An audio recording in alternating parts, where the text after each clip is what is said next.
when you hear this conversation of the bail amendments, you as an activist who is already in charge of the ideology of the youth in the FDC and the likes, what came in your mind, Brian? Good morning, everybody. Good morning. I'm happy to be here and to discuss this, what people want to call a pertinent matter in our land. One, I am not bothered at all by if Museveni and his junta want to remove the bail. One, they removed it a long time ago. They are just formalizing the process. In 2005, PRI suspects were given bail at the High Court in Kampala. The black member attacked the court, and got all the people that had been arrested, then FDC members, and they were taken back to Luzira. Some of them lost their lives while in Luzira and other prisons across the country. So for us as the FDC, we started knowing there is no bail. And bail has not been in existence for long, provided if you oppose what powers that might be, if you oppose the junta, then you're not given bail actually. Because anytime the junta has the power to get bail away from you. So, and has done it for a very long time. In 2005, like I said, that happened. We have seen several times when people are given bail by courts, and vans rush and arrest them back and take them back to Luzira. Now, I think all that he doesn't want to do is to again spend money running required being given bail. So he wants us to make it formal. But to think that people should be worried because bail is going to be removed, anyway, people given bail don't enjoy their rights of bail if Museveni and his junta do not want. Today, as we speak today, we have Sewanyana and Honorable Sewanyana and Honorable Segirinya, who were given bail. The question is, are they free? The answer is no. Is there a law that they followed to arrest them after bail? The answer is again no. Now, whether the law exists or it doesn't exist, anyway, the ones he wants in prison will be in prison, whether they have been given bail or not. So let's not suffer these things. And another challenge I also want to talk about, the 48-hour rule, is that has not been followed. I was arrested in 2017 from Rukunjiri for 14 days without a charge, without being taken to court, and I was released without even a bond paper.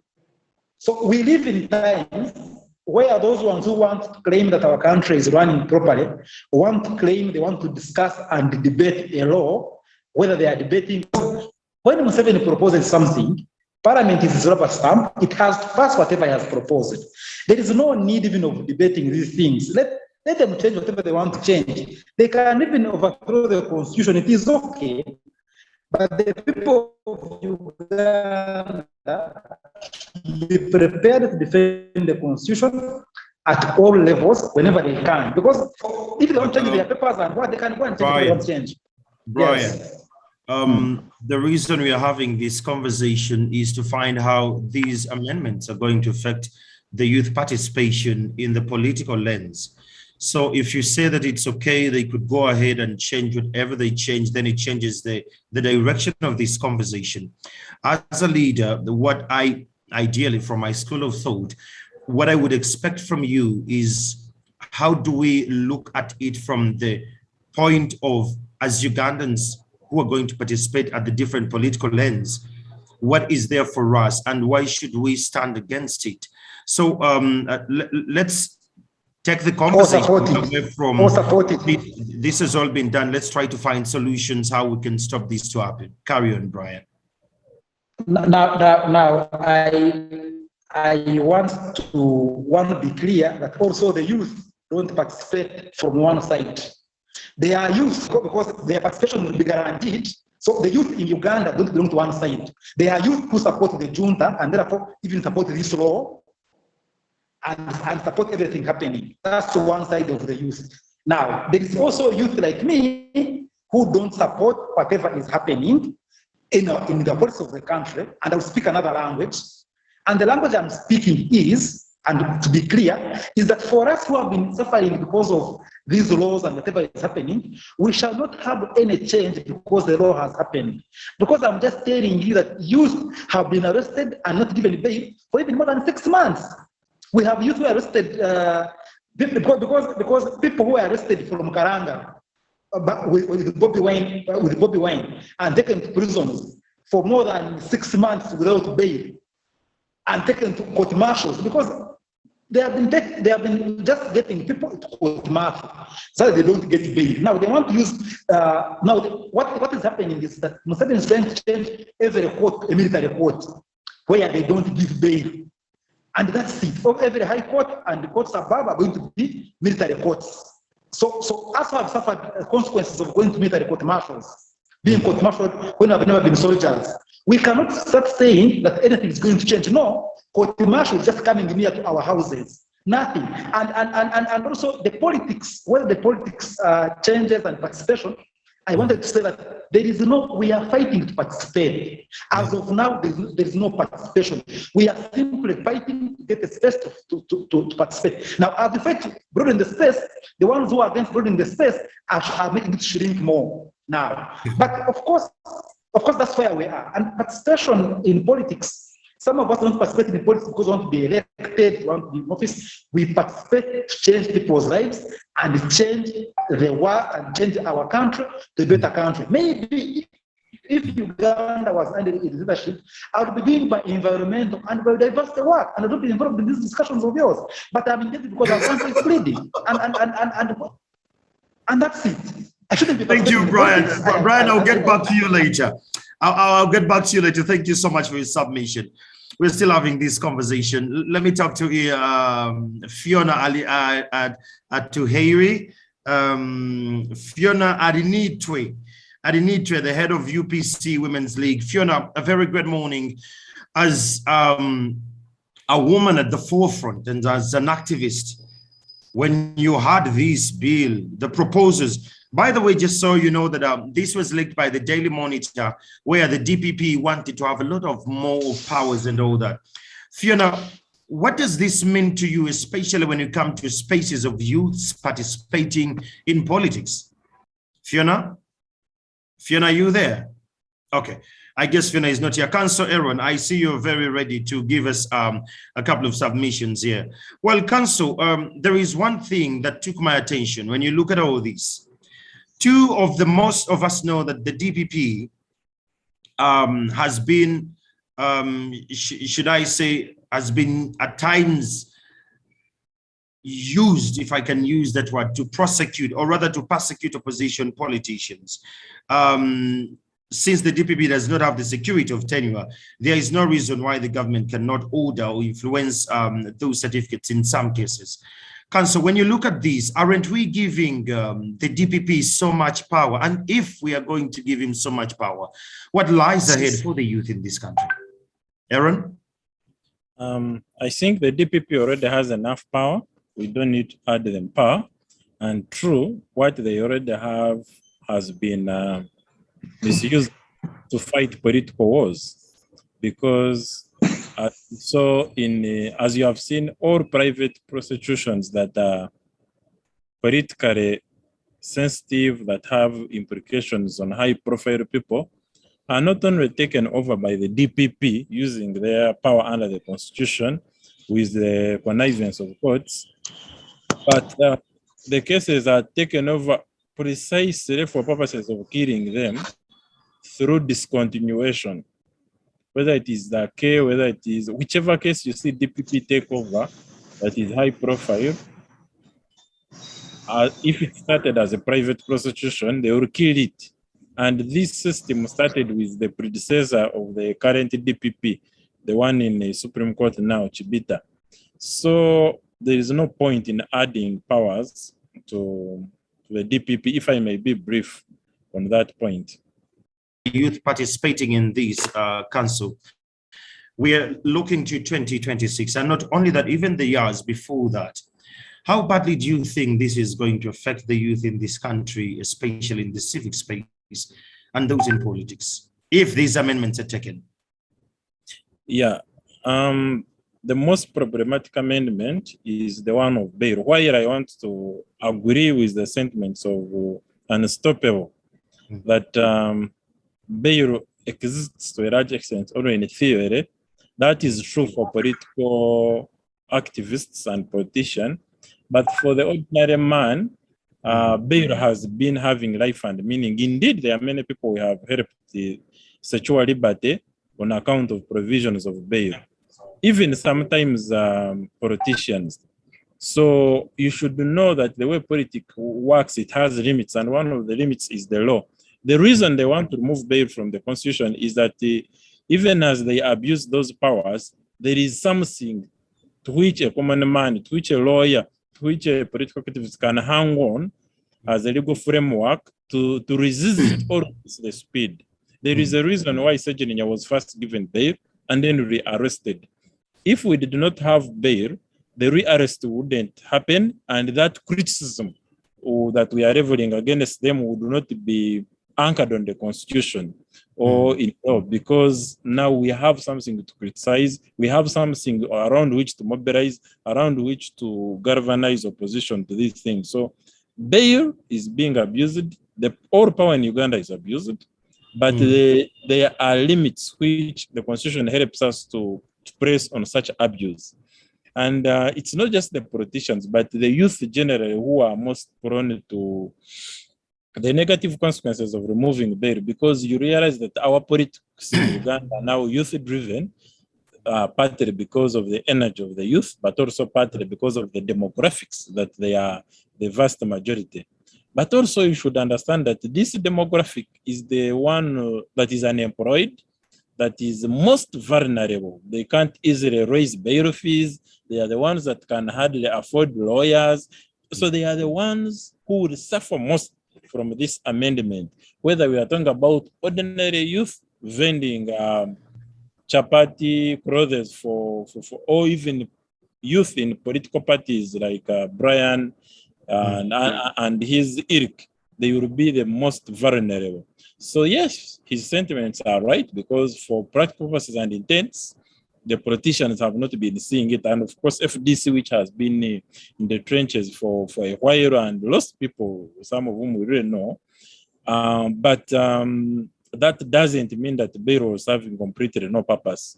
And I know that even KB has specifically benefited from bail provisions. And so for us as lawyers, as activists, even Brian would rather benefit from bail being there. Of course, I know the politics of this country can drive people really, really amok because it's very bad.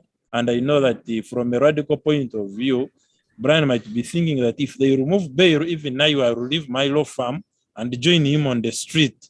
And for him, he will be very happy. I think if bail is scrapped, it will be very dangerous, because it means that not only are we going to further congest the prisons, it also means that the arbitrary hand of the state is going to have a bigger leg room. It will have a bigger leeway.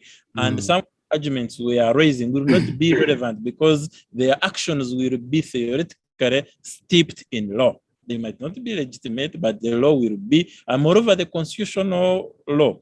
So whatever can be done must be done to stop this amendment. Honestly, I was thinking, listen, that if they amend this bail thing, I should just get a country and go to and leave you moderating these webinars here without involving myself, because it is so dangerous. Because let me give you the impact is that once you're locked up, and being locked up is the easiest thing someone can do. You can just be living, they lock me up.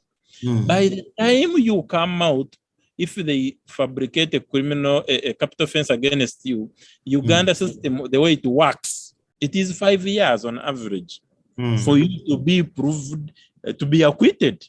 You get me?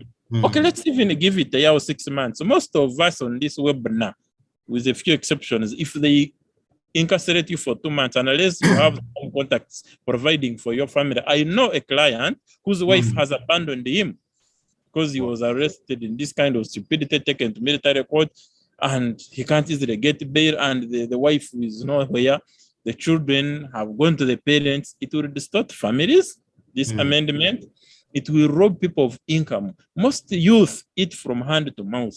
He sells party, gets money, takes the wife a little money. Now, when you incarcerate them like that, it has the bad social ramifications away from the politics, which is sufficiently bad, but even the social and economic implications. I'm telling you that people will run out, the loves of your life will abandon you. So you people, you fight for this thing to remain. If you want your boyfriend, your wife, your children, your stomach to be happy, let us not have this thing amended. Thank you so much, Kiiza. I'll talk to you a little later. Those ones on Facebook, thank you so much for joining. And I would actually request that if you're in this webinar, kindly go on your Facebook and search for Center for Constitutional Governance and share this feed, and we spread these conversations far and wide. If it was on the ground where I always reside with my people, they would say, "Tam is a video." Now, let me talk to Arinitwe Phiona. I've talked to two gentlemen already. Phiona, can you hear me? Arinitwe Phiona, are you with us? Hello? Okay, Hello? now we can hear you. Can you activate your video, please? Yes. Good morning, Mr. Kyamagero. Good morning, please. Can you activate your video? Yes, we can hear you. Can you open your video feed, please? Okay, good morning. Good morning, Mr. Kyamagero. Good morning, Phiona. We would like to see you. We want to put the face to the name. I'm trying. But Just stop your video. Just tap your video icon. I'm tapping. Yanga. Okay. Yeah, am I there? There you are. Good to see you. Okay. Good morning, Mr. Kyamagero, and my fellow panels and audience at large. Kindly tilt your video better. That I'm seeing the ceiling. I can't see you. Oh dear, I lost sight. Really? Okay, now that's better. Now, Phiona, as can you see me now? Yes, now I can see. Am I okay now? Yes, you are. Phiona, now yes, you are. Hello? Okay, Phiona, we can hear you. Can you hear us? Hello? Yes, Phiona, can you hear me? Phiona, okay, just take off your video. Let's carry your audio. At least we have seen there was effort, but technology is just failing us here. I have missed her again. Okay, we'll find her as and when she returns. Let me talk to Kidega. Kidega, you happen to sit at the Youth Council. You and I have had these conversations again and again. Whenever there are issues, you'll always see me popping up and say that this is wrong. We need to change this, or we need to discuss about this. Kidega, the rationale and the argument of the president says that the courts have interpreted Article 23, Section 6 as providing for automatic right to bail is incorrect. And the Supreme Court held this article that provides for the right to apply for bail. Okay, kindly unmute, rather mute your mics. Mute your mics, please. So, Kidega, you as someone who sits at the National Youth Council, we want to understand, what do you guys think when you're up there in the council and these kind of amendments are brought to the table, and you're the next future leaders of this country and you're planning for this country? What do you think, Kidega? Thank you very much, Andrew. Good morning to everyone. First and foremost, let me thank CCG for this opportunity, and also thank my fellow panelists for making time to be on this panel. Well, let me start by saying that as a country, I don't think we are where we want to be democratically, but I believe there has been some progress. And to me, this we should continuously commit ourselves towards building a country that is democratic, that respects human rights, among other things. And to me, this commitment is entirely stipulated in the preamble of our constitution, where we are called upon to recognize our struggles against the forces of tyranny, oppression, and exploitation. So to me, there are certain things that are continuous and we must continuously engage ourselves in from time and again. As a young person who is democratically loving, or as a person who aspires to see a country that is governed in the best way possible, I think that these are conversations where even us in the national resistance movement at times, hold back and say, hey, where are we going as a country? Because I believe that there are certain rights, there are certain issues that really should create a point of convergence and a point of agreement for us all, irrespective of our political parties. So do you believe then, Kidega, do you believe then that this is a matter of convergence, regardless of the parties your people, affiliate themselves to? And hey, did you say that you as NRMs, youth at times you get to a moment and you're like, wait a minute, did we just do that? Did you get that kind of moment as a party? Well, I'll speak on my own behalf. I am not the party spokesperson, but I think as a member of the National Resistance Movement, I think there are certain points where I pause back and say, are we taking the right direction? I think, do we need to hold back and review and rethink this decision before we can advance it, But Kyamagero, I think the Universal Declaration of Human Rights of 1948 clearly stipulates to us certain very important non-derogable human rights. And Article 9 of the same declaration speaks about arbitrary arrest and detention. Article 10 is about fair hearing. Article 11 is about the presumption of innocence until proven guilty. So to me, those are fundamental human rights that to me go to the core of our existence as human beings and as a people.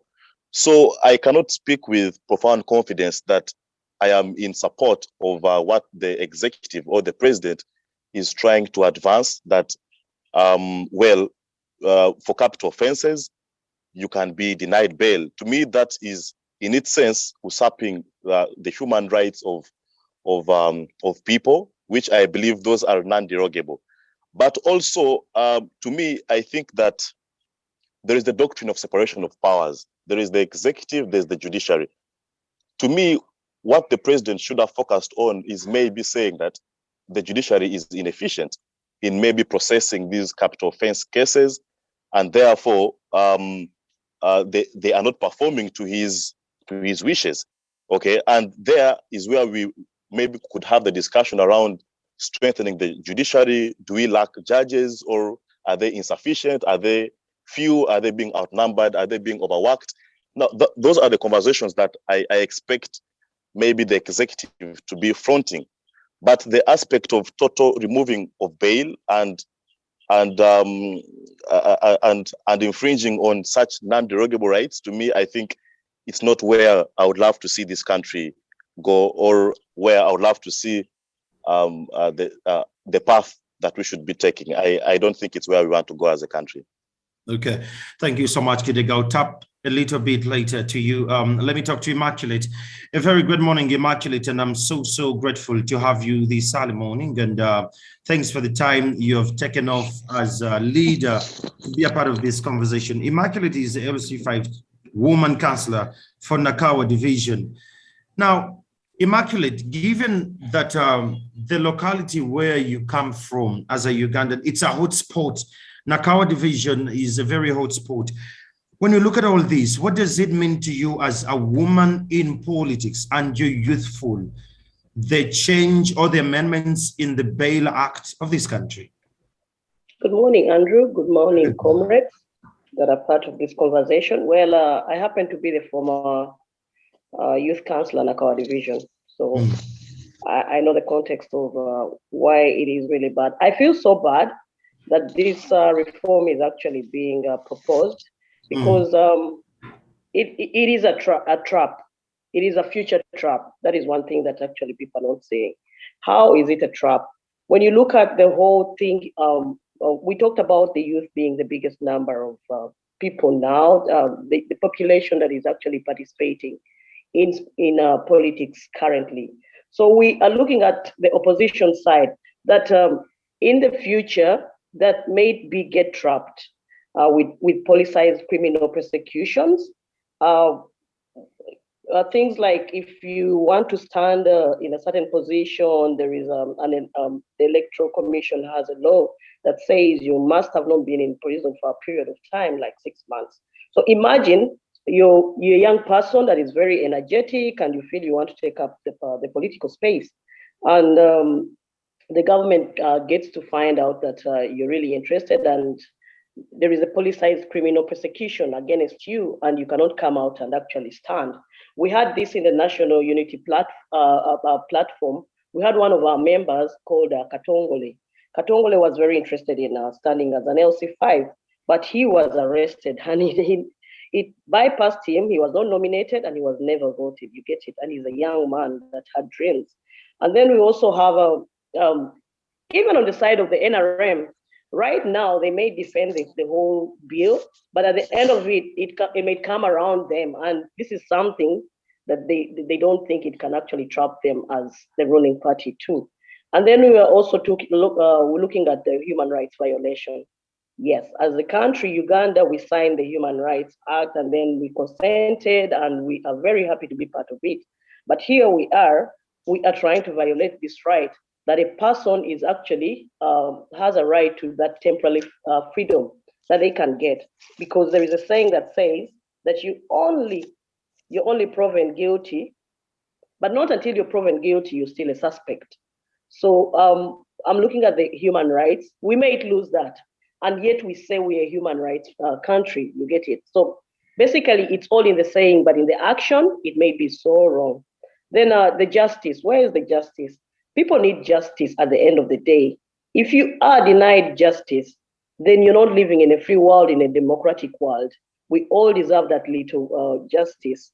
And then Council talked about the economy. How does it affect the economy? You realize he talked about young people, some of them, all they do is actually hand to mouth, you get it? So when this young person is being persecuted criminally, it is just because he's still a suspect. So what happens to the family that stays outside? That is where you get issues of family separations. By the time this young person is out of prison, the wife has been taken up by another man, the children are, basically it is a torture. We are talking about the duration this young person is going to stay in jail for all that time before they are actually be how they call it. So I've been in jail. I've been in detention for a month, and I felt by the time I came out, I really had a very bad mental health issue. So imagine a person is being put in jail for all that time. You get it? And they don't have a right to bail. So we are going to start developing, we are going to have young people developing mental health issues. And it's happening in these countries that are very big because it is a very big issue. You come out, you're thinking you're having mental health issues because of the duration you've been trapped in the prison. So basically for me, I feel these are things that can come up if, and then when it comes to the whole politics,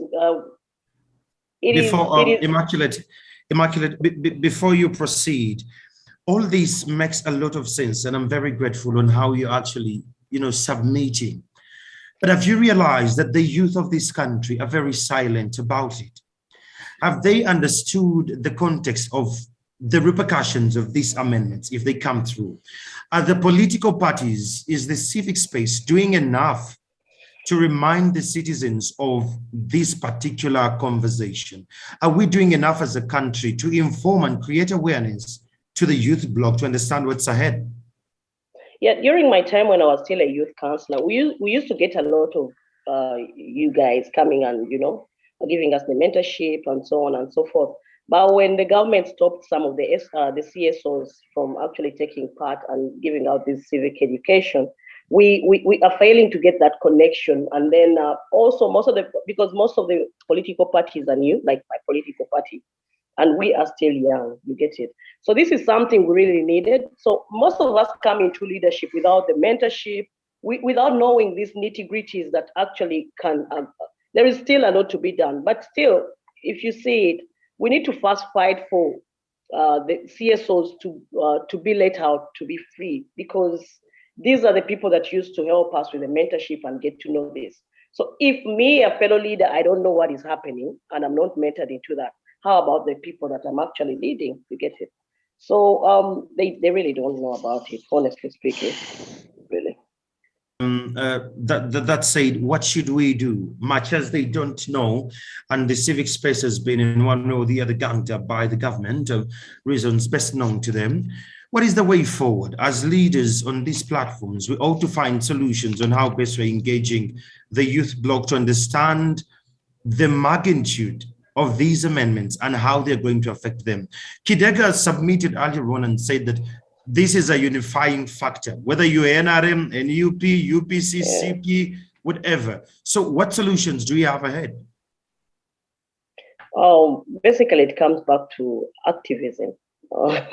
It gets back to activism, honestly speaking, because if we have our CSOs being blocked from actually giving out this, there is a reason that is happening. So it comes out to activism. It comes up to us leaders standing up, and we leave our comfort zones, and then we come up and say, because it used to happen, it used to come around when we were still young people, come to us and then come into our committees, line committees that actually take up this, and then it is through the line committees that it is actually aired out in the full council.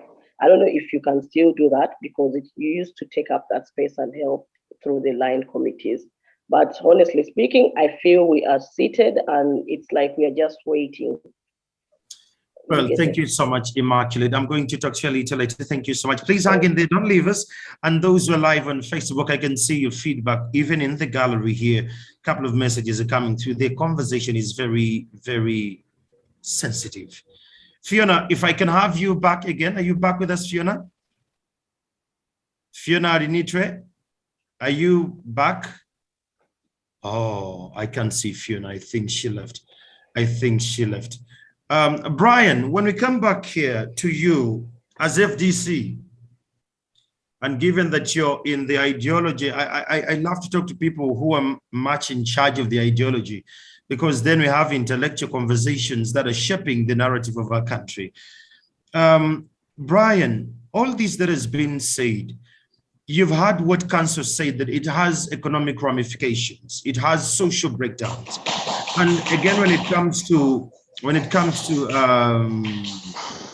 Immaculate, she has submitted far better and wide on how mental this is going to cost us as a country. You as FDC, what are you doing to make sure that this conversation reaches down to the last person in your grassroots structures? Kyamagero, you get me? Yeah. Yes. If you get me, you're going to get. You're not going to. You might see discussions with me are always very. I don't always want to discuss a template, and I'm going to take you to some other thing that you see. Before day breaks, there is always a lot of darkness. You know, it's nature. And this is the darkness I'm talking about. And without the darkness, the day won't break. You see, I don't support that it should be removed, that bail should be removed. But bail being in existence has been creating a laissez-faire in the minds of some Ugandans like Kidega, that Uganda is a democracy. So I am for if Museveni wants, he can implement an apartheid law in Uganda, such that we have two sides which are clear, the oppressed and the oppressors, because that's what it is. Unfortunately, the majority who are oppressed, including Kidega, think that they are safe, and therefore, they are discussing bail because bail was giving them something to hang on. No, I want everything to hang on to be gone. Let's erode everything, and we build our country fresh. That's what I am for. Now, to go into the discussions, Kidega spoke about 1948 being a human rights declaration. When 1948 was at the height of apartheid policy in South Africa. And in South Africa, there was a law that didn't allow blacks to vote. If possible, Museveni can even amend the constitution and say that we shouldn't vote again. And I'll be okay with it, because what have we done from voting? Because if a vote cannot decide, why should I participate in a process that doesn't decide? For me to participate in something, I must be influential and decide. Now, where you don't decide, then forget about voting, forget about, and I've heard him say, I've heard things like separation, doctrine of power, all that talk about Uganda. When Kidega was an adult, I think he was 18 years by 2017, when Museveni's bodyguards left Museveni's office, went to parliament, beat MPs and removed the law, age limit law. He was here in this country. They moved from Museveni's office through the back door with guns, went into parliament, beat everybody and passed the law. He was here, he was supposed to rebel then. Now he said, this law is about Museveni. I am not yet 75. I did not possess for president, maybe. Now let them come for him, let them come for them in their backyard. And I'll be okay with it. Aaron Kiiza says he wants to run away. Yes, some South Africans ran away from South Africa when apartheid was happening. They ran away. Some Kenyans ran away when Mzee Arap Moi became a problem. Also some Ugandans have run away even before the removal of bail. Some Ugandans are in exile. So he will not be the first one, but he'll just have cowardice. The solution is to remain here, stand firm, fight the impunity, end it, and put and install a better system of governance. Not running away. It won't help you. Now, the last thing I want to talk about is the thinking that we have a parliament that voted for a speaker when the president's vehicles were there with the cameras looking at who people have voted for. And if you capture a speaker, you have captured the parliament. Brian, let me be very honest here. Did FDC participate in the elections? Yes or no? Whether we participated, we could see participating in elections and believing in the process are different. You can participate without believing in the process. I totally agree, but FDC has MPs in parliament. Now, if you say that when we assume that we have a parliament and your party is part of the parliament as well, then it changes the context of the conversation, Brian. Yes, you see, Andrew Kyamagero, I am not a spokesperson of parliament or a spokesperson of FDC members of parliament. But you call in the FDC party. Listen to this. I am a spokesperson of myself first, my own ideas. Before any other person's idea, mine reign first before we can discuss members of parliament. Now, I was running for parliament. Myself was running for parliament. But I'm telling you that when you are in a parliament that is powerless, you're also powerless. Because your FDC don't become powerful. You don't. If gun holding people enter parliament to beat you, and you can hear me? Yes, I can. Yes. Let me say this. That if you are, Brian was very heated up. I think he has stepped on one of his wires, but the conversation still goes on, ladies and gentlemen. Brian, I think I'll talk to you a little later as and when you return. Let me talk to Phiona. Phiona, can you hear me now? And I can see you here. You look so amazing, Phiona. Good morning. Good morning, Mr. Kyamagero. Good to see you now. Perfect. This is amazing. I can now see you. How are you? I'm fine. How are you doing? Yes, happy to be part of this wonderful conversation, Mr. Kyamagero, my fellow panels, and the audience at large. Please stabilize your camera that we can see the whole of you. You see a lot. That's better. That's better. Yes, thank you. So we are talking about the bail conversation, and I'm sure you've been following up the submissions earlier. What we want to understand, what do you make of this as a woman activist and the head of the Women League in the UPC party? First and foremost, in 2010, there was an alliance of IPC. IPC was inter-party coalition. This inter-party coalition formed up a women's movement, which was IPC Women, where I was falling under. We had no time to hit on this and demand for electoral reforms. What we met on the streets was the power of gun, violation of our rights. Some of our women lost their fetuses. Some of our women lost their sights, including me. Sorry. We lost a lot out of that simple exercise, just mere women, armless, airing out their issues for the national concern. Today, I'm very much concerned about the ongoings of human rights violation on our Ugandans. When you see issues of rights protection is well provided under the Chapter 4 of our Constitution. It talks about rights and freedoms, rights to fair treatment. Mr. Kyamagero, when we hear our two members of parliament in the capital city of Kampala being incarcerated for no case they committed, it really disheartens me. It puts other people down. It's a shock to the entire nation and the world over. I don't think we are witnessing something that is really inspiring the new generation. By the time I joined politics, the environment for politics was a bit enabling until I witnessed myself that in Uganda, if you try politics, then you are pressing a wrong button, especially we members in opposition. UPC party has been observing this, and very soon the party shall come up with its conclusion on the matter. UPC Women's League, we are very much concerned, and we continue condemning the actions that the law enforcers are really practicing on our people. Being in opposition today is like a crime. Phiona, as a leader of the Women's League, I understand and I resonate with you that there have been some, excessive use of force by the security agencies and all. But what are you doing as the head of the Women League in a political party? What are you doing to cascade this information down to the grassroots? Because we are here to find solutions, not to lament, not to play blame game, but to look at the real issue head on, and we judge solutions.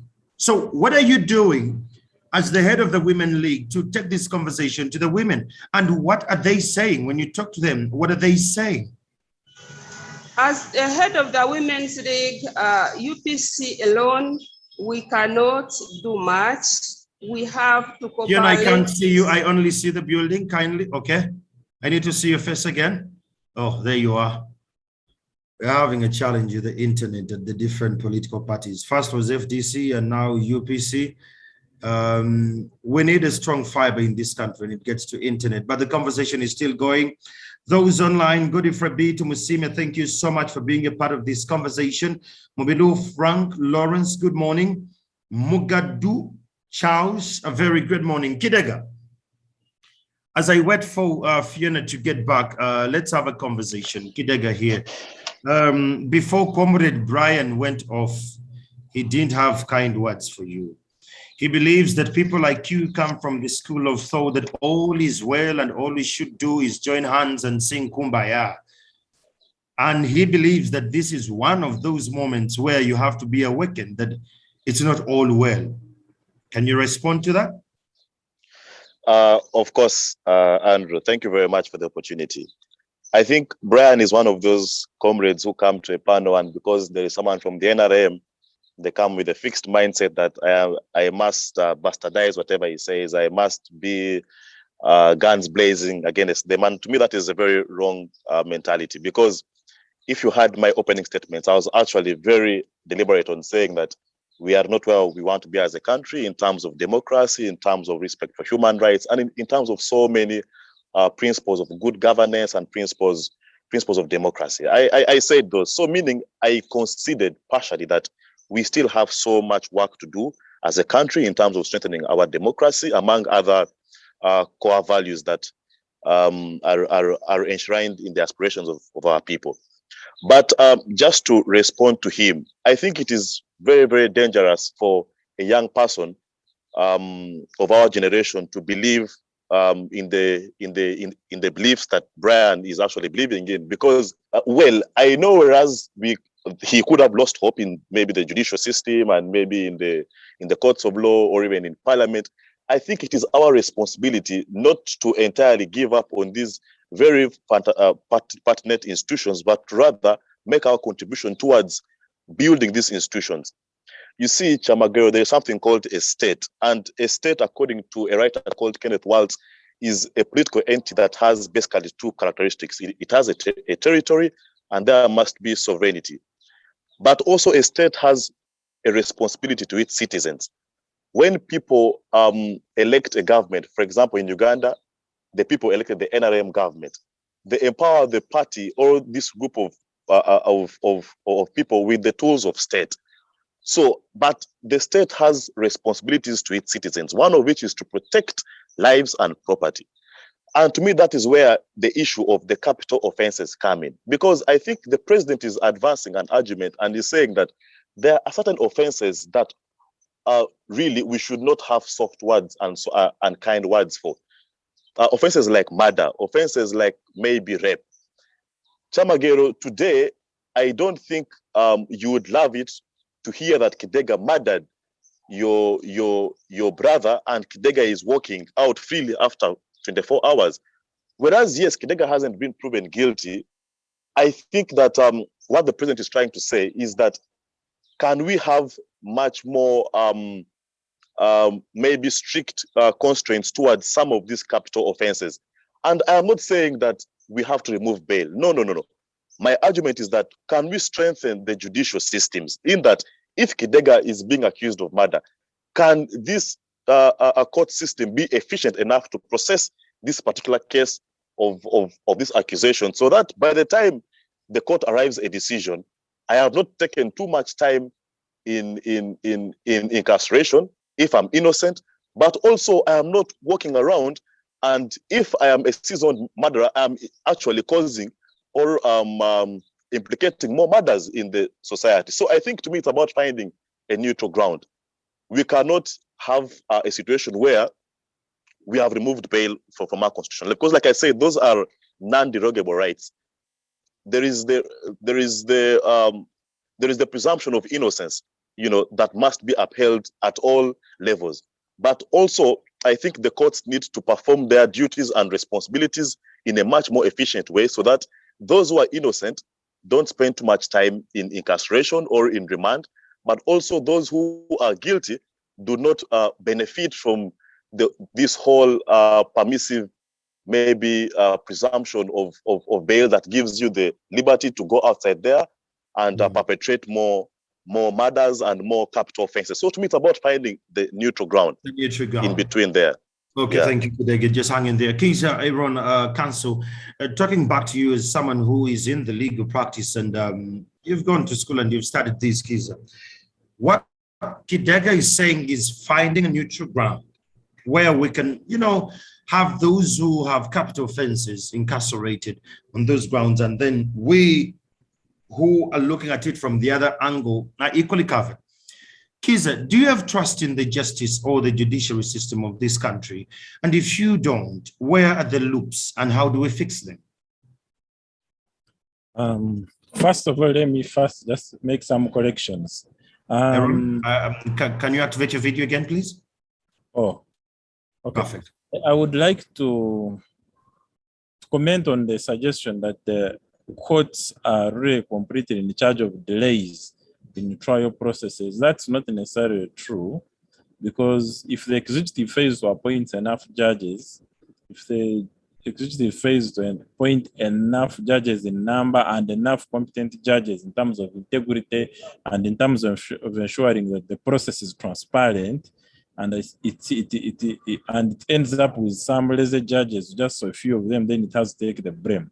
But the bigger problem is that we have inadequate judges. We have whole counties that don't have a court hall.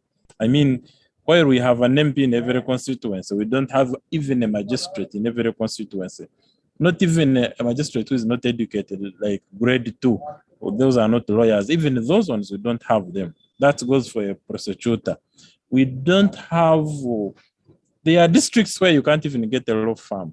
So the questions of legal aid, access to justice, is for the government to fix. It's a public good, and the government has the primary responsibility to ensure that every Ugandan who has access to legal aid has access to justice, and that the people who deliver justice, the judges, the magistrates, the prosecutors, and the affordable legal aid for people who can't afford lawyers of their choice are in place. There has been a long-standing campaign for a legal aid bill.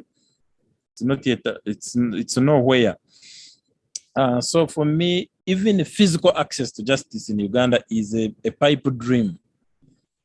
So you are then about repeat offenders. I take the concern. The thing is that while I agree with him that there should be a way of ensuring that repeat offenders are not lightly granted bail, that is a thing that should not be determined by politicians. It is something for the courts to determine. So when you remove it from the hands of the judges, looking at the relevant factors, determining, and you predetermine it through an amendment, I think that is clearly injurious to judicial independence, and it denies the courts the flexibility to distinguish facts, to act according to facts and exercise discretion as to who should benefit from bail and who should not. And the central argument that we are advancing is that the bail should be determined by the judiciary and not by the executive, not by the legislature through roundabout ways. So do I have faith in the judiciary? I have partial faith. I have some faith, but it is little.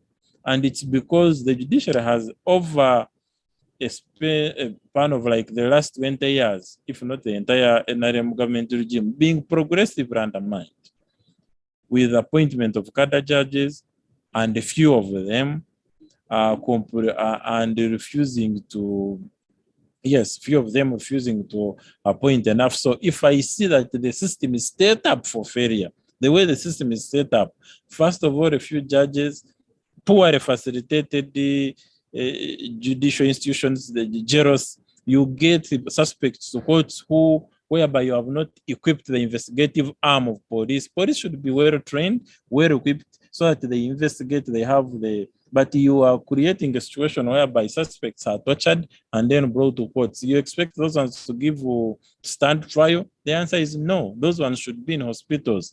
Have you equipped your police, or you are just militarizing it? Now, can military men investigate crimes? The answer is no.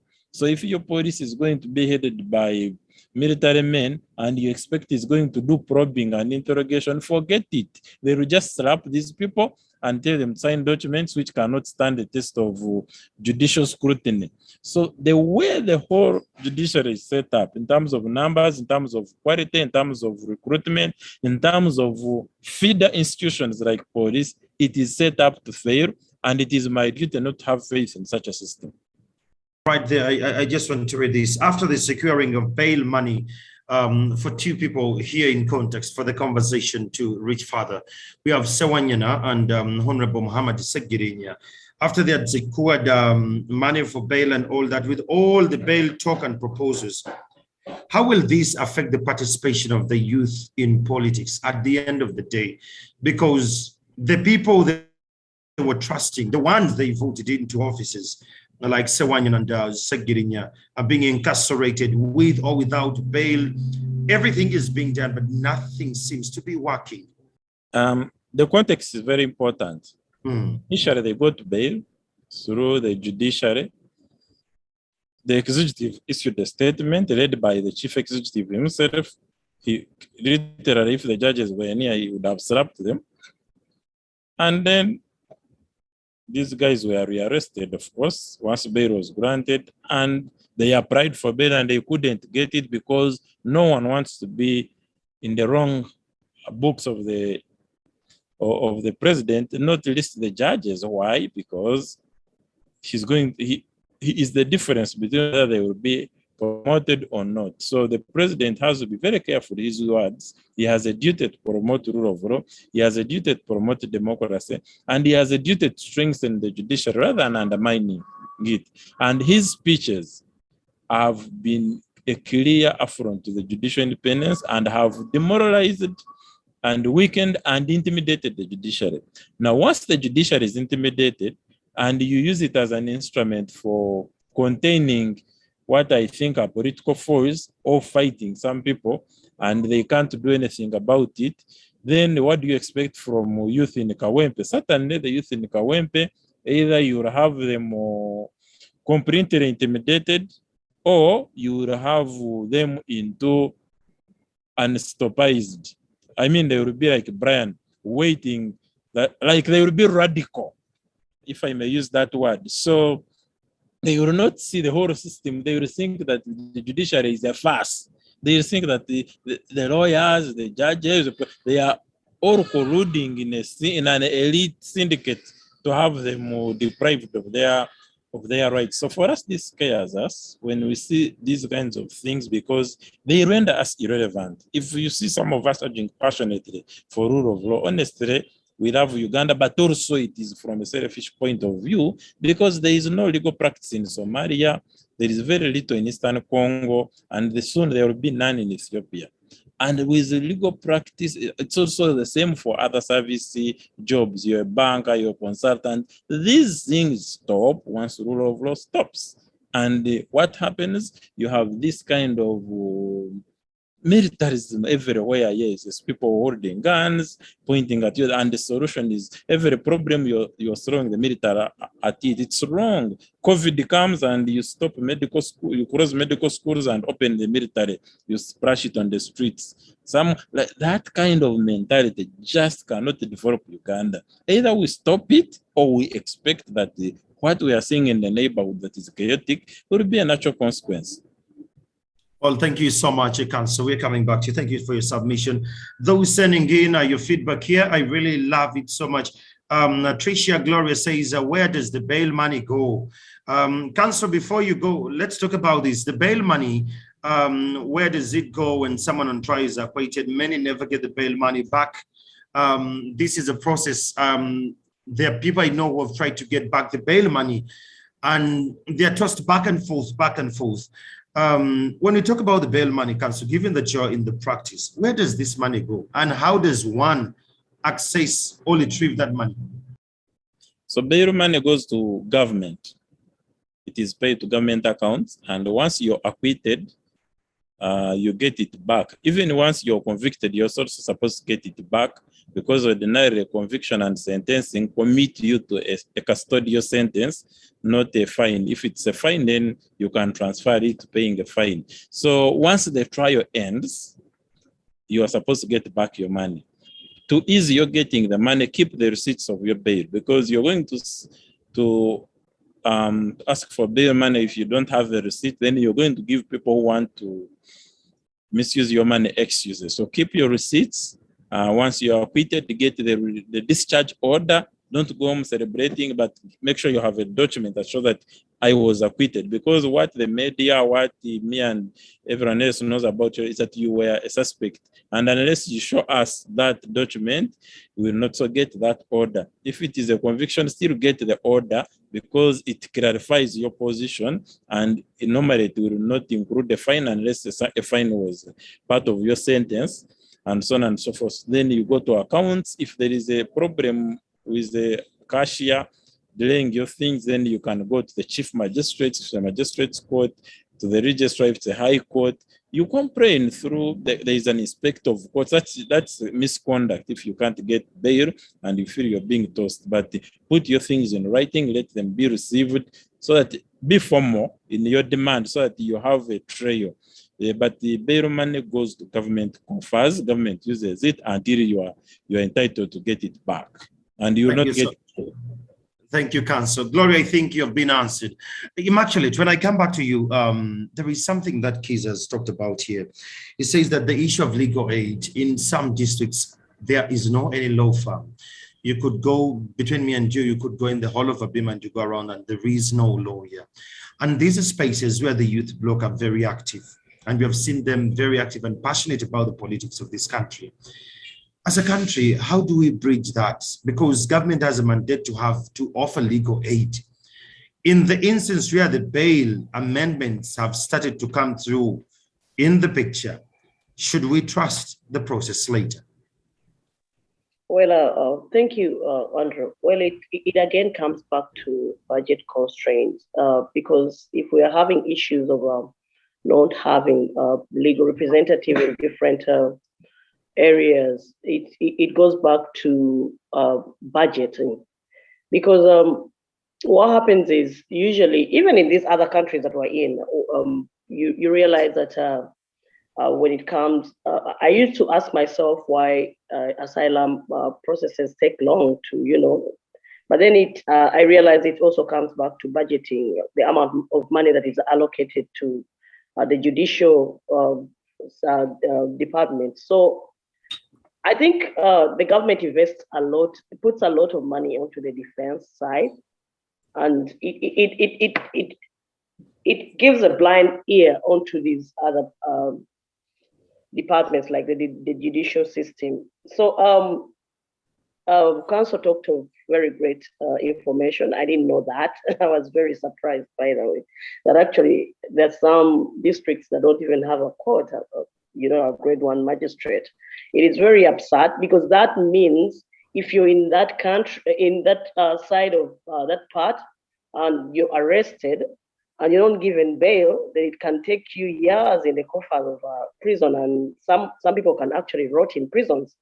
So I feel it is as legislatures or as member of parliament, they should also look at the budget that is being allocated to the judicial sector, because that way there will be much more manpower, there will be more judges that can be allocated, because there is a lot of backlog of cases in different courts. And usually if council tells us that there are very few courts that are actually handling this, then some people are bound to stay in prison for a very longer time because of the backlog. You get it? And now the whole issue of not being given that temporary freedom in form of bail, where people can actually continue with their normal lives, they continue taking care of their families, and then as they await their trials. So you realize that it is a whole mess. It is a whole mess. And it also comes back to the budget. And that is something we also need to look at. Yeah, basically that is it. There is a budget constraint. The president, according to his, direction, he says he wants this change because of capital offenders. So how do we deal with capital offenders in this context? Because you can't have someone who has committed capital offense, did this to you, and you see him the next day jogging along your streets, and he committed a capital offense. So how do we deal with those? Andrew, it is human. It is human. But like we said, everybody has a right. We all have rights. There is that bit of the human rights that we all possess as people, and we are still.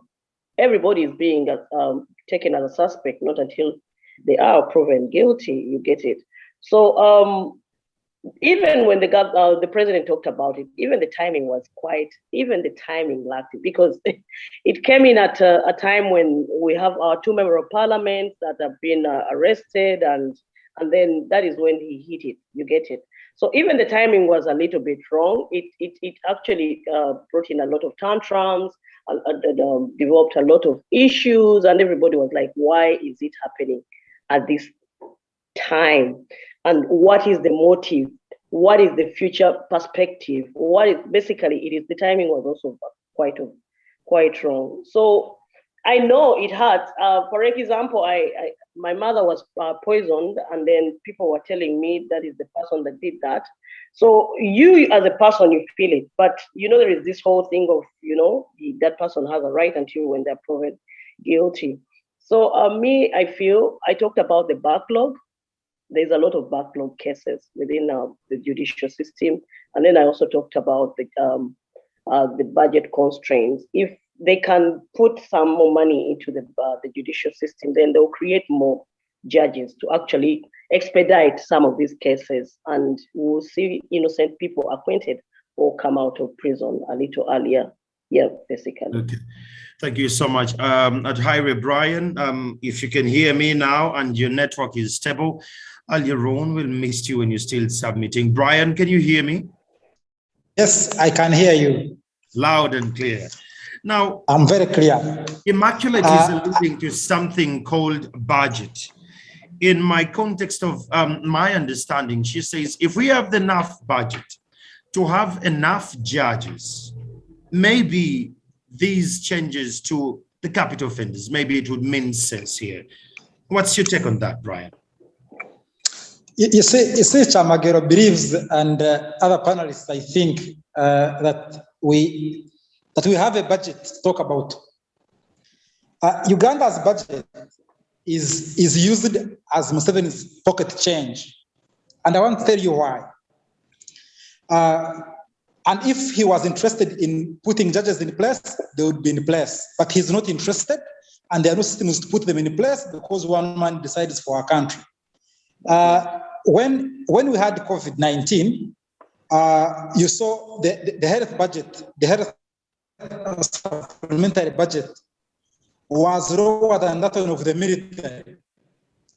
And the State House used that opportunity to get about 6.5 billion shillings off as supplementary budget also for themselves. So there is no goodwill in budgeting, in policy formulation, in everything to have our court systems work.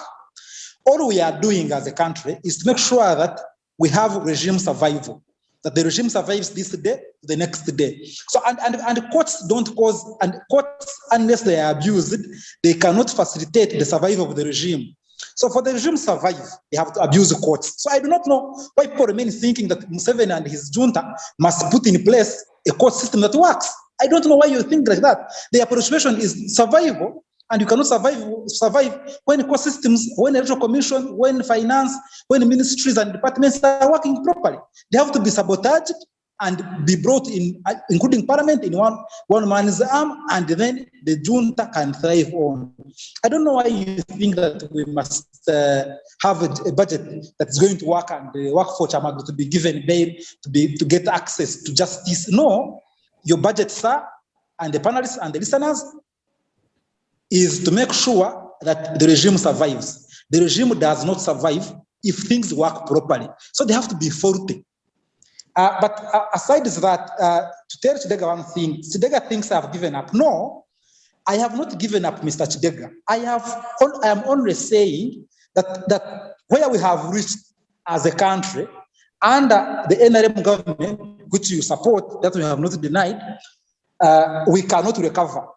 We can only push to have change of government and then put systems in order. But to think that this rotten tomato that has been dumped into all other good tomatoes is going to spare them and they don't rot is just a misgiving, and it's just intellectual dishonesty that is being discussed here. And it's not that I am against NRM and what. I am against bad governance. And NRM is giving us bad governance. I don't know why you see, if you support a government that kills 58, close 60 people in Kampala in November, and you go ahead and vote for it in February or Jan, they kill 58 people, dead bodies on the street. A person continues and goes and votes for that government, and they want not to be told so. And if they tell them so, then they are radical, according to Eron. Eron, I'm not radical. I am only assertive.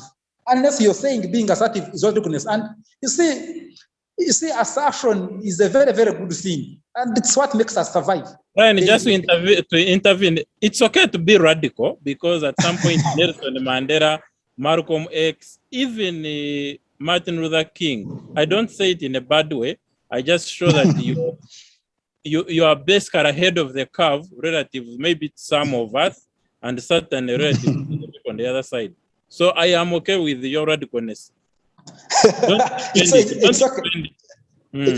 It's okay, but you see, the word radicalness, if Mandela wasn't radical, Mandela was a patriot.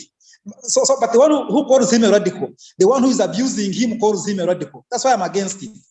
Because it is not to you, Eron, but to the junta side. Because the junta uses it to say, because the junta uses it to steal for us. Tell us that you see. I think, Brian, for the purpose of this conversation, what Council was trying to allude to was the assertiveness, the aggressiveness, the energy you have. I think that is what you wanted to mean, but it was not in bad faith. Yes. Yes. For Eron, I know. I'm not saying Eron in particular. I am always telling to those ones who are listening in to know that radicalness is not used by Eron particularly, but is used by those who oppress you to tell you that you're not radical. You have had hooligans. So, and you see, why I also like the word radical is that Besigye was radical when he contested against Museveni. But I also heard that Mbabazi was radical in 2016. I was shocked. That because if you contest against Museveni, you're radical. So that's why I am for these words to be streamlined and be learned about. But Brian, there is another thing Immaculate alluded to earlier on. She said that this is a trap. The amendment to the Bail Act in our constitution, she says it's a trap. Do you understand the context she uses when she says it's a trap? Do you feel it's politically motivated to gang against the opposition candidates, possibly to the government or in the coming years of election? I don't want to discuss elections, but I want to discuss one thing for you. That it's not a trap. It's not a trap. It's one way of a dictator managing a government. A dictator does not manage a government based on the law. The law has to be eroded for them to manage a country. We have a dictator in Uganda that has to erode that wants the law to remain, but also cannot contend it. So he's between a rock. He had war and rocks, like just in between there. He doesn't. He's like the other day he was talking about MPC. MPC is some animal in our thing, and he was saying that MPC wanted to take a stone, but he was asking itself, but it is very hot. Should I spit it? But also it's very taking meat, but it's also very sweet. So should I take it in? So the junta doesn't know whether to correctly abolish the constitution and rule without a law, or whether to maintain the law and pretend and by amending it and continuously eroding it. Then the concern you're talking about is like a notebook in Uganda. My notebook, I can pluck a paper and give it to Kyamagero. I can also write there what I want now. When Museveni wakes up in his dreams, says, I think now this term limit must go. It has to go. If he thinks age limit must go, it has to go. So the concern of Uganda has been turned into Museveni's, not even a notebook really, rough paper. You know, rough paper. When you're going to do exams, the one you write and push, and so the concern is becoming like a rough paper in Uganda. So Museveni will remove or add whenever he wants. Not parliament, as you want to say, because parliament is powerless. It can't do anything. If you're powerless, you can't do anything. And like I was saying before I parted ways with you, is that if I am FDC in a powerless parliament, I am also powerless. I cannot say me, I'm FDC, so I'm strong. No, whether it's Semujunganda who is there or what, but you can use it as a platform to fight, to use your voice and tell people what is happening. But not that you're going there to change things and budget and stop because a country that has like a budget of about 45 trillion shillings, but 2 of the 2 trillion shillings are like you don't even discuss it. It's called classified to go to manage people on the street. And so which budget is that? Brian, from the look of things, you are telling us we should not even, look at the constitution. We shouldn't even be concerned about the budgets of the judiciary and all that. You're trying to show that everything is falling apart. And at least you and I know that our constitution, it's our job and it's our mandate to protect it as citizens of this country. So from your context, everything seems to be like it's all falling apart. How do we fix this? You seem to be so much in the corner that nothing is working. Comrade, how do we fix this? Things are not falling apart. Things fell apart a long time ago. That's it. So they fell a long time ago. But I want to tell you how to fix it. Because that's very important. Please, if you want to fix Uganda, don't follow Museveni's template. Museveni's template is that now we discuss bail reform, we discuss 2026 general elections. The template that you can have elections every 5 years. My template that I have, that I think we must follow, is a template that you can change government anytime, any day, without following elections, because elections that are unconstitutional, because Kyamagero forgets that courts in Uganda ruled 2 times, the 2001 election and the 2006 elections, when basically went to court. Courts ruled that elections were not free, neither were they fair. Now, the Constitution provides for only one election, the free and fair election. Therefore, the Constitution in terms of elections was toppled. Now, if you topple elections, you must also be toppled in other ways that don't necessarily mean elections. But anyway, Kyamagero, in Uganda, we have not had a change of government through an election. So don't push young people and the population to 2026. We can even work on it today or tomorrow and finish this thing and put a new constitutional order and put a constitution that works for people. But seriously, Kyamagero, a constitution must protect me. Now, if it doesn't protect me, it's not a constitution. Now, how do you convince the people that lost people in November in Kampala that there is a constitution to talk about? Yet they lost people and the constitution didn't protect them. But rather, Museveni came out and said, I went, got commandos on the streets, they killed people, and it's okay. So how does the constitution protect my ordinary citizen who lost a mother, a brother, a sister, and now if a constitution cannot protect you, why do you continue discussing our constitution?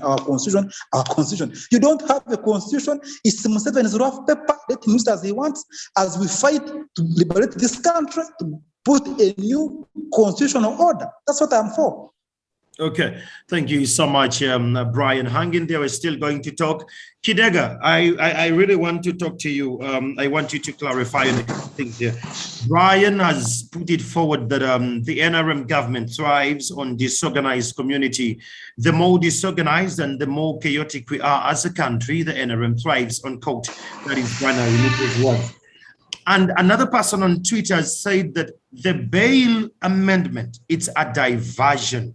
Brian, rather Kidega, they are saying it's a diversion. There is something bigger than the bail amendment currently under Kidega. If you could respond to that, does chaos help your party to thrive and possibly manage the country better or more? Thank you, Andrew. Well, I don't think Brian is really saying what he's saying because he means them, but maybe he's trying to play to the gallery of this conversation. But because the same Brian used the law or took advantage of the law to offer himself as a candidate in his constituency and he contested, he did so in abidance with the law. He did so because the Constitution of Uganda offers him an opportunity as a Ugandan to contest for a member of parliament or any elected position and be elected by the people. So unless he's saying that the people who did not elect him in his constituency also did so in an unconstitutional manner, he will tell us. But also on the aspect or on the argument of transition, the laws of our land stipulate how a transition should take place in our country. And this entirely gives the power to the people. Chapter 1 of our constitution gives the power to the people. The people shall decide their leaders. In the most recent concluded elections, the people of Uganda went to the polls and decided their leaders, okay? So I don't think it is fair for the opposition, and in this particular case, Brian, to use the constitution only when it suits his argument and then to dispose it when it does not favor him. The same parliament that he is trying to undermine or is trying to downplay is the same parliament that has FDC members of parliament. Is the same parliament that empowers IPOD, through which FDC gets money from government. So if they feel that this parliament is not working for them, then why do they continuously offer themselves to participate in the process? Kidega, so just to me, it's for purposes of clarity, Kidega, on court, you said through which FDC gets money from the government. So should we take the notion that IPOD is a government arm or tool? Come again? You earlier said that FDC is a member of the IPOD and through which FDC gets money from the government through the IPOD. So should we believe that IPOD is a government tool used to reach out to opposition? No. Of course, IPOD is a non-partisan platform that brings together all political parties. What I meant by FDC getting money from government is that this argument or this that amendment was championed by IPOD to have political parties get a given percentage that is, of course, in comparison with their representation in parliament to get money to facilitate their day-to-day activities. So they benefit from the same laws, and at the same time, they're trying to water down the same laws. So to me, that is a dishonest conversation that I rather find not befitting of someone of Brian's caliber. But so really, to answer that, I feel that many of them are mere allegations. The NRM government thrives on four principles: principles of democracy, principles of Pan-Africanism, principles of nationalism, and principles of socio-economic transformation. And those are our guiding pillars, our guiding principles. So anything out of that, I don't know about it. But before I forget, Kyamagero, the aspect of the youth perspective, because I sit on the National Youth Council Executive, and I would love to offer my perspective on how this whole bail argument really plays out in the youth perspective. Yeah. Today we are the young people who are saying that the old people need to get out of the playing stage. They've danced enough on the playing stage, and they have to vacate the stage. And tomorrow, when we are the old people, we should be very careful with not facing the same situation that the old people are facing today. So our choices and our decisions of today will determine if in 20 years, when we are the old people and occupying those spaces, shall we have the same pressure and the same criticism coming from our fellow young people? But I think that this bail is attached to capital offenses. I don't think there's any young person who joins politics to commit capital offenses. I don't think you want to be a leader and at the same time you're committing murders, you're committing rape, amongst other capital offenses. You offer yourself to lead because you want to offer a better maybe service delivery approach or a better governance system. So the argument of bail will not affect you if you have the right reasons to offer yourself to lead. Because are you saying that you are going to lead because you want to murder people? I don't think that is the argument. So to me, I don't see, in terms of political participation, I don't see our ability being curtailed by having a clause in the bail article or in the bail act. In any case, it will encourage a more disciplined and a more organized society, because we don't live in a society where there's anarchy. People murder and they get away with it. People rape and they get away with it. We want a disciplined society. So I think as leaders or as aspiring leaders, there are certain core values of society that we must be able to advance, that we must also not be able to subject ourselves to any soft or kind words towards. We all want a peaceful society. So to Kidega, me, youth participation cannot be participated. Kidega, Sorry? if you can hear me out, when this came out in the public domain, has the National Youth Council sat down and you've shared about this? Have they submitted a particular paper or a strong submission to the powers that be of this land? Have they taken a step to give their position as the National Youth Council, or are they still waiting for God knows what?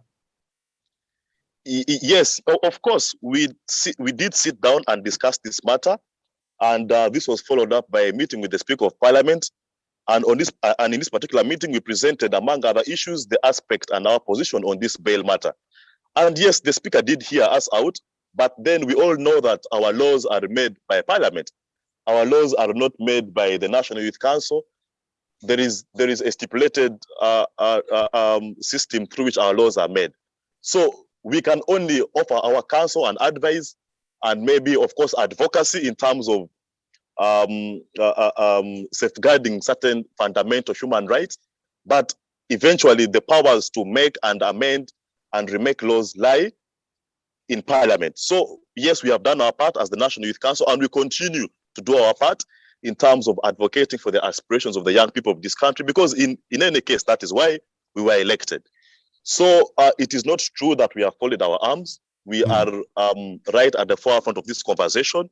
We are interested in it because we know that if it is passed in a way that is not legally accepted, then we all stand to pay the price tomorrow. So to me, I think as a visionary and someone who aspires to live in a country that is democratically governed and there's good governance, there is rule of law, that it's important for systems and institutions to work, to thrive, because it is those same institutions that offer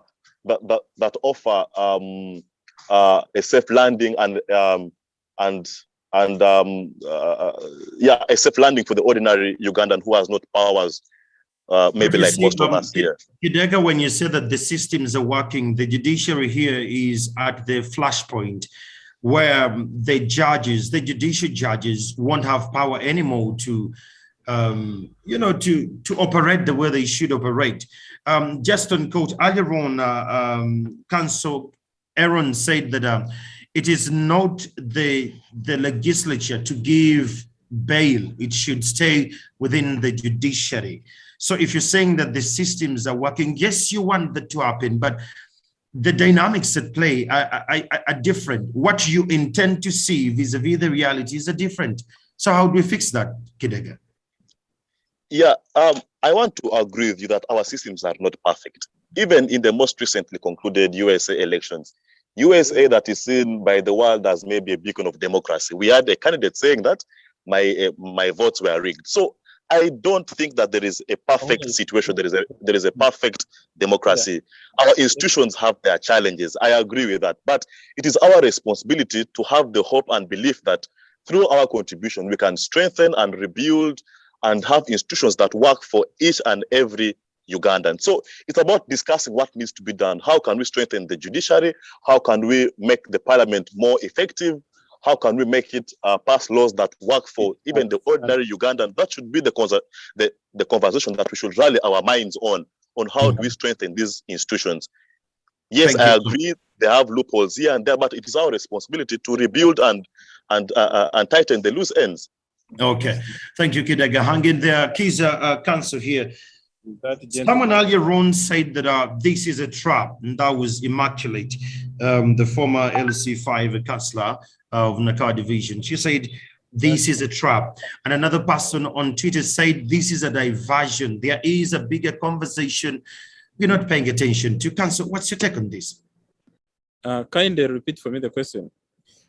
If you could activate your camera as well. The question is, Immaculate said this is a trap in one of her submissions. She said this is a trap. The bail amendment, it's a trap. There is something coming ahead. And then she alluded to another thing that someone on Twitter again alluded that this is a diversion. Something bigger seems to be in the plot, but we're not paying attention to this. What are your comments on this? Because on Twitter, she said, you just can't take this conversation for a simple game because all our minds and conversations are on the bail amendments. The bigger thing is running away. What's your take on that, Councillor? I think the question itself also seems to be having its own trap therein, because when she says it's a diversion, the one saying it's a diversion, I think he alludes to the MHOS project, which is one of the primary projects of this term of office that Museveni has. So, as we could discuss the bail, of course, there are some people who think it's going to be entrenched, and by the time you finish with the bail, whether they get it or not, then it is even too late to resist the MHOS project. I don't know whether that is the case or not, but even if it were a diversion, bail is a sufficiently important matter in its own right, regardless of who will be the president. Even if actually Bobi Wine or SJ or myself become president of this country, it is important that ordinary people can apply for bail, and whether they get it or not is decided by the judiciary, not some politicians, or that decision does not depend on an arbitrary law that ties the wings, the hands of the judiciary. So bail is very important, regardless of other political currents that are ongoing and that are fundamental. So the people think it is a trap in a sense that once it is removed, once the judiciary cannot decide your bail, but it is decided by police charging you is just a criminal capital offense, then there is no opposition in this country, it stops. But it's not just opposition that ends with the end of bail. I mean, at least the formal opposition.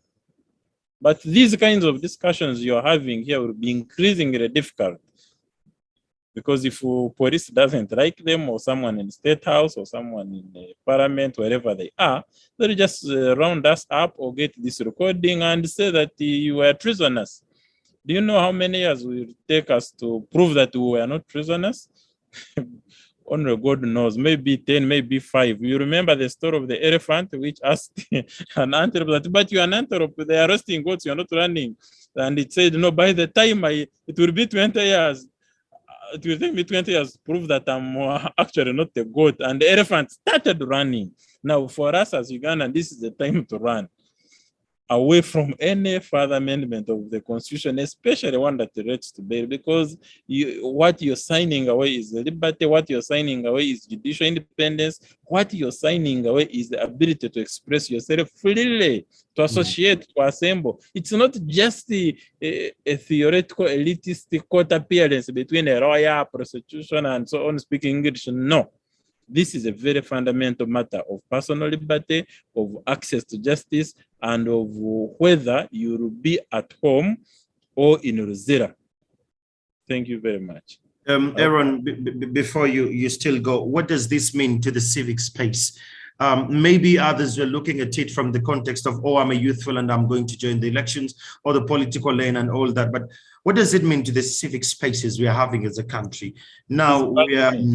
with the grace of for civic space, it's bad news for civic space, and more so in an era of oil governance, of heightened tensions in natural resources and environment. If you're going to be an environmental HRD or any HRD or a loudmouth civil society person, like some people are, this constitutional amendment will ensure that either you keep quiet or you are in Ruzira. So either way, you keep quiet. Either you keep quiet and remain at home and do nothing as civil society, or you make noise and they take you in Ruzira or worse still at Stadia. So it is a signal that you should keep quiet. Should they pass this amendment, guys, if you're ready to speak, either prepare for Ruzira or just go and speak from out, or speak in a way that Brian is advising you. Those are the 3 options.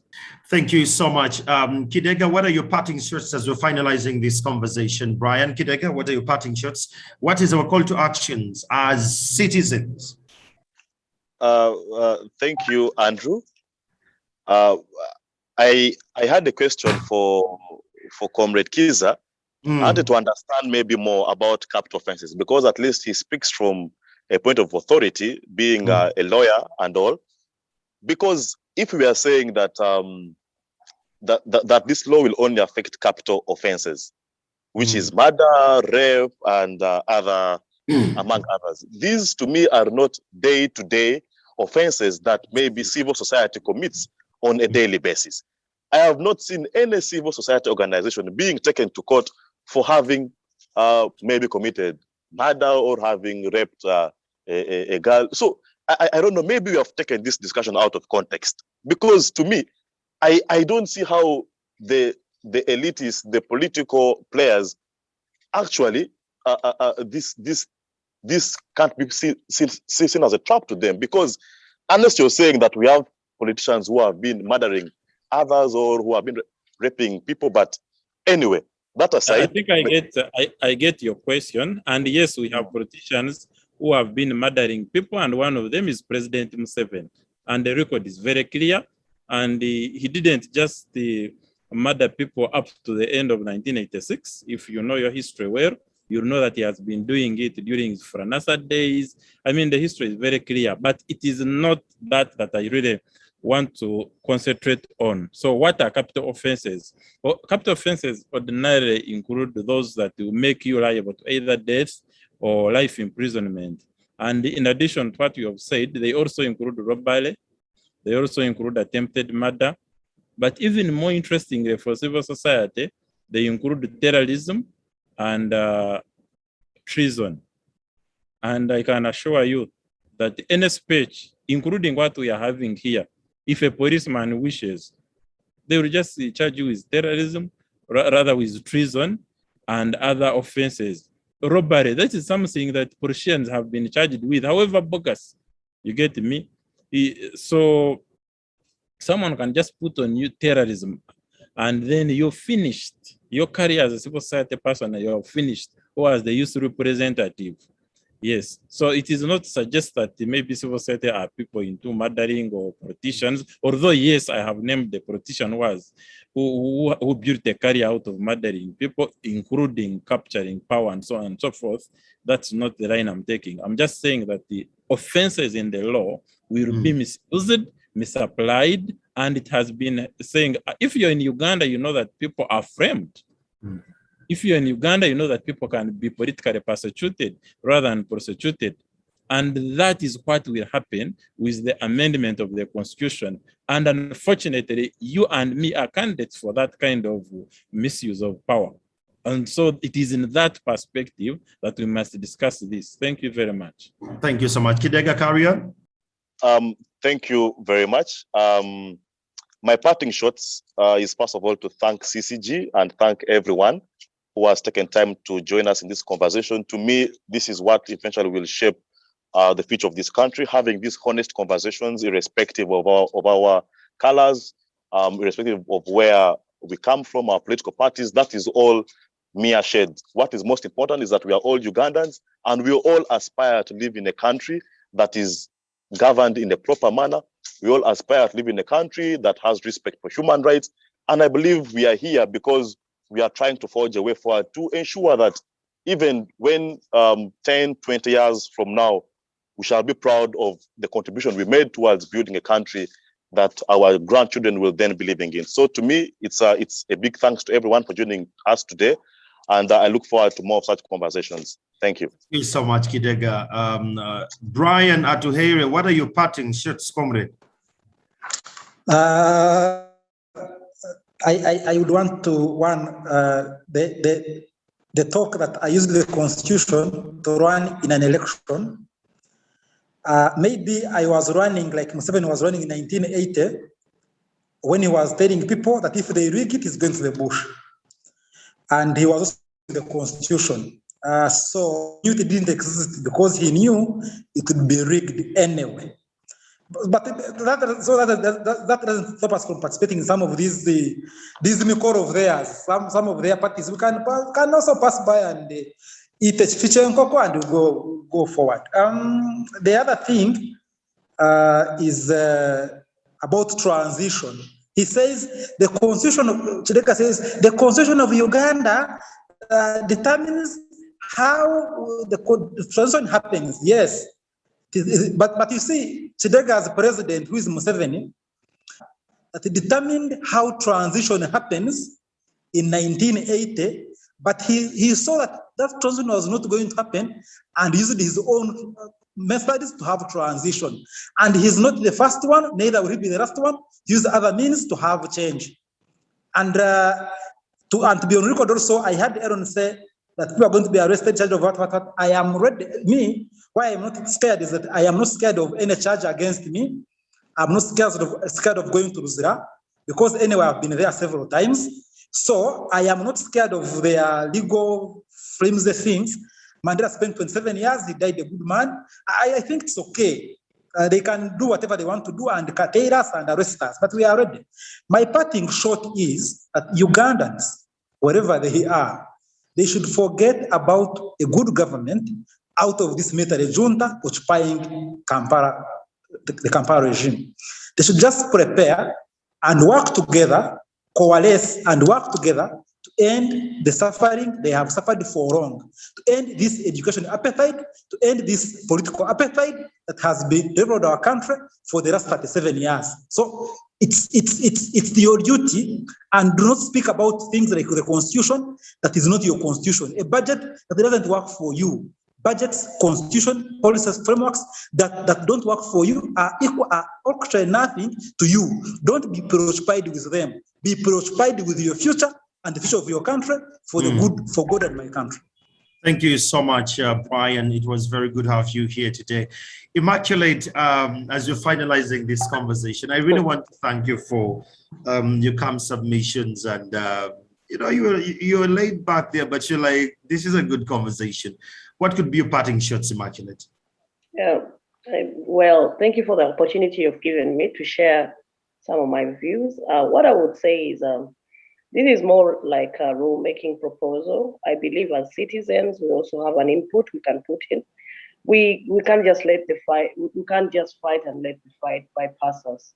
I believe we have model ways of communicating and showing the government that we actually care. We feel our input should be respected. So I believe we can also hashtag this, and you know, we see how we can move this campaign around and try and fight. I've seen it work in the US here. A rule proposal is put up, and then citizens come up and change policies, like the DACA that is happening, the TPS that is happening, and things have turned around because of the pressure that comes from the people themselves. I believe we haven't lost everything.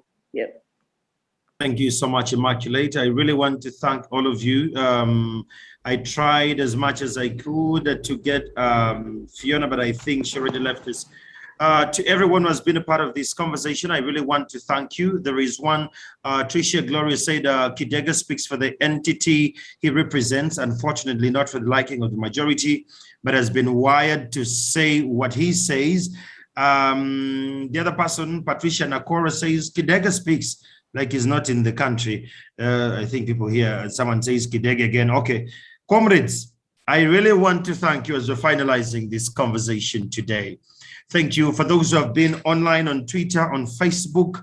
Let me just try to, you know, send shouts out to a couple of you who have been on Twitter and you've been pushing this conversation. Jeff's I Am Brown, thank you so much. We have the likes of Sam Barnes, thank you so much. The CCGM team, the Cowboy, Blair, thank you so much. And any other Ugandan who has been part of this in the gallery, online, and there are those who have been sending messages. That means a lot. There are those silent majority Ugandans who are going to, you know, make the decisions as and when it happens. The call factor here for all of us as countrymen is one. We all have a duty to do. We need to stand tall for what we believe in, that it's wrong. The people you elected for and you sent them to parliament, you need to recall them and remind them of what your stand is about this. Because today it's me, tomorrow it's going to be you. So we are all candidates when it gets to this kind of conversation. We are all candidates and we need to stand tall about this. Today I can't say that it's not about me, but before you know, the law turns around and it grabs me. So the only way we can fight is to fight for a constitution or civic right we need it. Like Kiiza said, if we don't fight for this now, you're either going to keep quiet. When you talk, you'll be silenced, or you'll be incarcerated in jail. My name is Kyamagero. It's just 4 minutes to the top of the hour. Great thanks to all those who have served your data and you've been with us, the participants who were with us all through the Center for Constitutional Governance. I'm so much indebted for life. And thank you so much, Brian. You're not radical, you're aggressive, you're fierce, and I love it. Kidega, you're modest, and it's another dynamic we need when it comes to Immaculate. You're a visionary leader, but very strategic and cautious. When we come to Kiiza, you are a legal brain we need to tap into every other day.